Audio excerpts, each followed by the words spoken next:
In 1945, Japan surrendered to the Allied powers, and Emperor Showa, known as Hirohito in the West, made his famed Humanity Declaration, where he officially renounced the orthodoxy that he was of a divine bloodline and admitted to merely being a human being. Many were affected by this, but none was more so than Mishima Yukio. In Mishima's diary, he wrote a very interesting note. Quote, "Only by preserving Japanese irrationality will we be able to contribute to world culture 100 years from now." Unquote. This phrase stuck with me because I've come to feel very similarly when it comes to cultural heritage movements.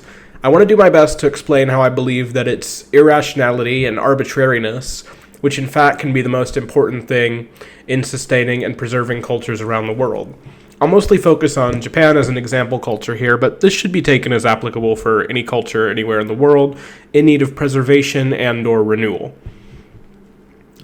I think that when we encounter things that seem uncommon or opposed to us in other cultures, we're generally tempted to try to explain them and justify them. One case I remember that I found interesting was a discussion in some book about Chinese history, which mentioned an interesting contrast. In much of the Western world, it seems that our sort of intuitive wiring tends to unite agriculture and harvest with feminine deities. The archetypal example is Demeter, the goddess of the crops and the grain. She embodies this nurturing, sustaining, fertile, and fecund mother figure. Much of this iconography may have been derived from Cybele and Anatolia. We even tend to think of some of our most ancient representational pieces of art, like the Venus of Willendorf, as maybe being part of this tradition. Agriculture is connected with fertility, which is connected with women, which is connected with large breasts and hips and all that kind of stuff. Of course, it makes sense. The grain sustains us and nurtures us like a fertile, loving mother does. But in China, it's quite different. The gods of the harvest there are traditionally male, and not just men, but manly men who could fight and be courageous and brash and warlike. But then again, this also makes sense. If we think about who actually would have been out doing the harvesting and the real work of harvesting in the ancient world, it would have been mostly men. And without things like tractors, it would have been tiring work that you would have to be strong and tough to accomplish. So I think in a lot of ways we seek to deal with these cultural differences and different conceptions of the world like this by trying to explain them. Like I just gave a justification for why they have male agricultural deities. We try to explain them in order to show that, those guys and their wacky ideas aren't too weird. They're human just like you and me if you really get right down to it and try to understand them. This can even apply to things that aren't what we might call the real intelligent, scholarly parts of culture like religion and art and so on, but are more commonplace and everyday. These most basic things are called mores or folkways in anthropology. Those are terms I like for them. These most basic things are what any culture takes as general customs, habits, manners, norms, ways of viewing the world, and so on. The kind of thing you can't really compute into a format or whatever. So, for example, in a lot of Western societies, it's considered impolite to slurp your food or drinks, but in Japan and China, it's considered a sign of respect and thanks to the chef. So this is a lot less abstract and theoretical than the above ideas of divinity. Excuse me. But again, I think Westerners have an easier time accepting it, even if maybe they think it's a little weird or gross because there's a rationalization of it. By showing that it's respectful, it makes the society become a bit more polite and happy because the restaurant's filled with the sounds of thankfulness and gratitude. So maybe you can wrap your mind around that slurping and think, oh, okay, there's really a good reason for it. So I can accept that. But my question is this: what if there are mores or folkways that have no rationalization or justification? These, I think, are among the kinds of things that Mishima is talking about when he talks about Japanese irrationality. And they're the most important and yet also the most fragile things that there are. As philosophical or sociological thinkers, we're often tempted to create a rationalization or justification to each and every bit of culture as if it all fits into a puzzle piece, creating a big picture. For example, I thought a bit about this when I was learning Japanese. This is going to be a long example to set up before you see where it's relevant, but hear me out. Excuse me. Anyone who studies Japanese and comes to it from a European language will go through a bit of a paradigm shift in their thinking, where they have to stop thinking in terms of pronouns. Yes, there are personal pronouns in Japanese, like watashi for I, anata for you, and so on. But the vast majority of the time in Japanese, you don't put these words in your sentences. If you want to say, I'm going to buy some drinks, would you like to go together? You could say, Watashi wa nomimono o kai ni ikimasu, anata mo issou ni ikimasen ka? But everyone who's studied Japanese knows that this way of speaking reeks of a first-year Japanese student who's still thinking in their native language, which requires a pronoun in every sentence about a person to be grammatically correct. Because Japanese people rarely put the pronouns in, since the context is perfectly clear without them.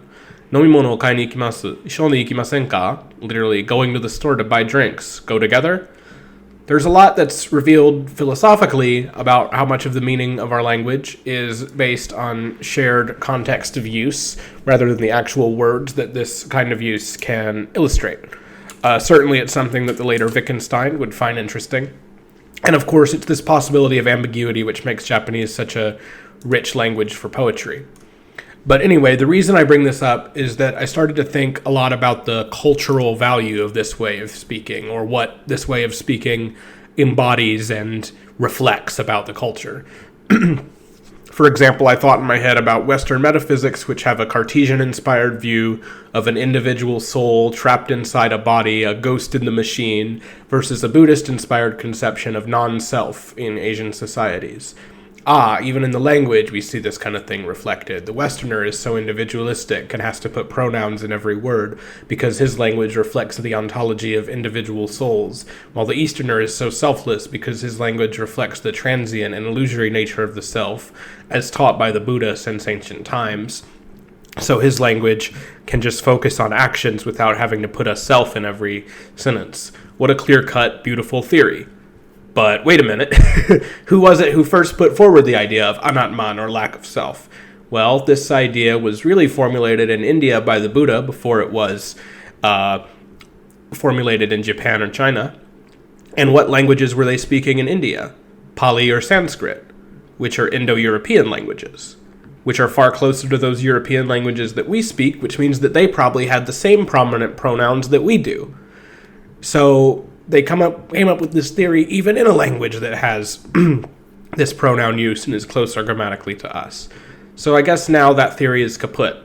I give this example to point out that not every bit of culture that we add into the greater picture of into the greater picture of a society has some rationale or justification or explanation behind it that justifies it and makes it part of what makes that culture what it is ideologically. A lot of it might simply be chance, but that doesn't mean it isn't something to preserve and to cherish. One more example. In Japan, when people say me and point at themselves for emphasis, they point at their face, at their nose.